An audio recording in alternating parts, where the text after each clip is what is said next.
Hello, my name is Fred Barret. I'm a tax partner at PwC in Mexico City. Welcome. Today, on September 8, 2016, the Mexican government published a tax initiative for 2017 and it submitted it to Congress.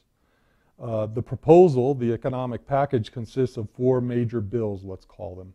General criteria for economic policy, the revenue law for 2017, the project budget for 2017, and the miscellaneous tax bill. Some noteworthy economic assumptions are going to be presented in just this moment, which applies to, first, the GDP, which is between 2 and 3%. Also, the foreign exchange rate assumed is 18.2 for dollars. The general inflation rate is between 3 plus or minus 1%. The foreign direct investment is an increase of $1.5 billion over the prior year. And the Mexican price of the export crude is assumed at 46 per barrel, and the average price of the Mexican crude is $42 per barrel. It's important to mention that this reform is not a significant reform. However, there are several proposals that are worth highlighting. First, there is now a deduction for collective retirement plans for employee contributions. That would be a very important change that is worth mentioning, and it's limited, though, up to 10% of the employee's annual gross wages. And in addition, can exceed 5 times the minimum annual salary of the jurisdiction of that employee. There's also a provision for simplifying small businesses, and in that case, they allow cash basis, cash reporting for tax purposes. In addition, for cutting-edge technology companies, they provide a zero rate of VAT for exportations, and that should be a benefit.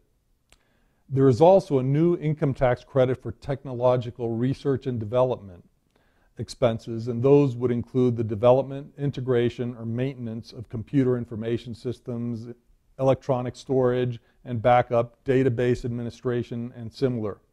And that is a 30% credit of those expenses, and it's limited to a 15 million peso balance per taxpayer.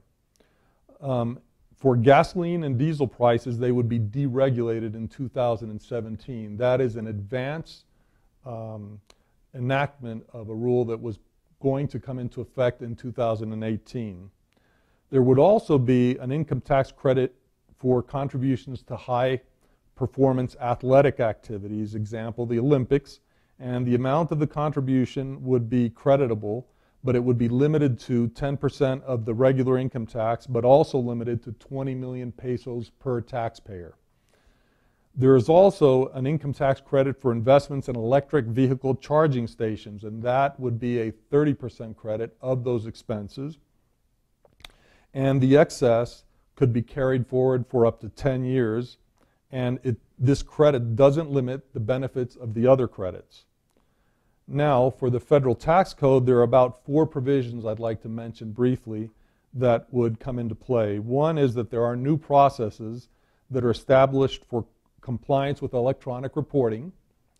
Conclusive agreements would clarify that the suspension of the audit and assessment due dates also applies to electronic audits. That's an important change. The electronic vouchers invoices, we call them CFDIs in Mexico, can only be voided with the prior approval of the payee. So those are the important points for the federal tax code.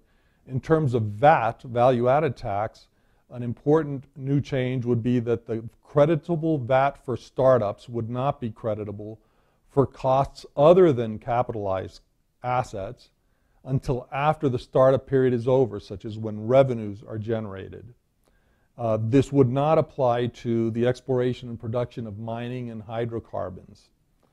In the case of transfer pricing, there are 3 rules or 3 provisions that I think are worth noting. The first one is that there is normally a low revenue exemption for being required to prepare transfer pricing documentation, and that exemption for smaller companies or startup companies would not apply to the hydrocarbon companies that are providing certain services. So that's an important change to keep in mind.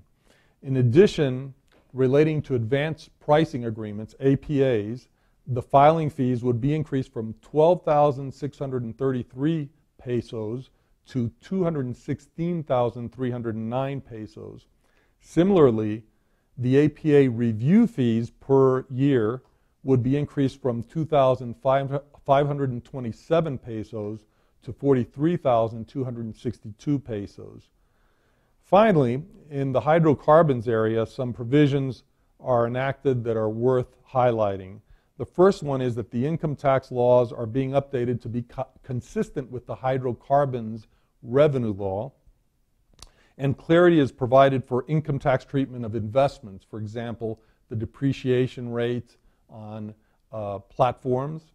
And in addition, there is a tax decree that was provided to Pemex, and that tax decree has now been implemented into the law to give more certainty to Pemex on the particular provisions of that tax decree. So these are the main points that we wanted to bring to your attention. We should point out that these provisions are subject to modification or change, or even elimination in Congress. We would also encourage you to please do not hesitate to call any of our partners in PwC Mexico for any clarification or questions you might have on these matters. Thank you very much.